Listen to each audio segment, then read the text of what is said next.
Hello guys, আজ আমরা যাচ্ছি দীঘা ভ্রমণে। উলুবেড়িয়া থেকে মাত্র 40 টাকা টিকিট কেটে লোকাল ট্রেনে চেপে পড়লাম আমরা। আমাদের সঙ্গে যাচ্ছে আমাদের টিমের লোকজন।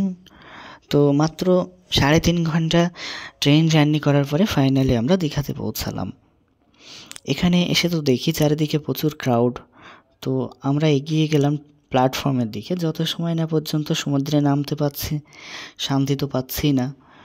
তো গাইজ কিছুক্ষণ পরে রুমে এসে আমরা একটু ফ্রেশ হয়ে নিলাম, দীঘা বিচে যাব সেই কারণে। তো ফ্রেশ হওয়ার একটু পরে আমরা রওনা দিলাম দীঘা বিচের দিকে, এবং গিয়ে ওখানে যেটা দেখলাম সেটা তো কখনোই কল্পনা করিনি।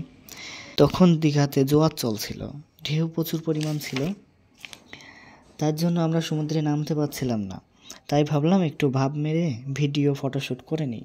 তারপর একটু ফটোশ্যুট করার পরে ওখান থেকে চলে আসলাম। তারপর রাতের বেলায় ওল্ড দীঘাতে গেলাম একটু ঘোরাঘুরি করার জন্য।